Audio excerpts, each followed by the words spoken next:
Hey, good day to you. This is Todd. I am just a regular dude walking in the Word. Thank you for joining us as we are continuing our study of the book of Matthew. Today, we are talking about, we're in Matthew, we're reading from Matthew 9, verses 18 to 26. And the thing is, people will think you are crazy when you talk about the power of God, okay? So that's the bottom line, to give you a head start on what I'm talking about. People will think you're crazy when you start to talk about the power of God. Okay? This is actually miracles 8 and 9. Remember, we're talking about miracles that happened after the Sermon on the Mount. Jesus does 12 different miracles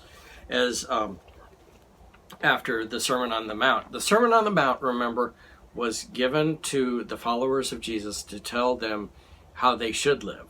Okay? And then when you read that, you're like, that's impossible for me to do. And then Jesus shows through these miracles that it's only the power of God that can help you live that way. Okay, so let's read Matthew 9, 18 to 26. While he was saying this, a synagogue leader came and knelt before him and said, "My daughter has just died, but come and put your hand on her and she will live." Jesus got up and went with him, and so did his disciples. Okay? This is actually two miracles that are going to happen today. One is sandwiched inside the other one. So this is where the one starts. And this is a synagogue leader. The other gospel tell us his name is Jairus. Okay? So this synagogue leader comes and says, my daughter, is on her deathbed. And but if you come, she will live. Okay? So this guy had a tremendous faith. And Jesus and his disciples went with him. Okay? So they're on their way. They're going to this guy's house. Verse 20, just then a woman who had been subject to bleeding for 12 years came up behind him and touched the edge of the cloak. She said to herself, "If only I touch his cloak, I will be healed." Jesus turned and saw her. "Take heart, daughter," he said.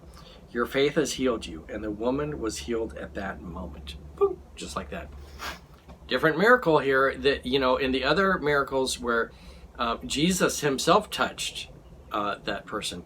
In this miracle, the person that needed to be healed, this woman, touches Jesus, okay? And it's not the magic touch, it's the faith that healed her, okay?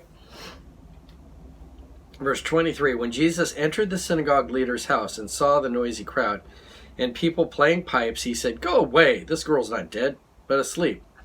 But they laughed at him. After the crowd had been put outside, he went in and took the girl by the hand, and she got up. News of this spread throughout all the region. Okay? All this noise and everything was going on because they assumed the girl was dead, and so they were starting the funeral stuff going on. And remember, we had talked about quite a while back about how when a person died, they had professional mourners that would come and mourn, and the louder the better. So anyway, all this was going on, and as this was going on, Jesus comes in, and as he comes in, he says, "The girl's, I can heal her. She's not dead," and they just died laughing. Okay, so. Then Jesus sends them out. Get out of here. We don't need your services here because we're not doing a funeral. And so he sends them out.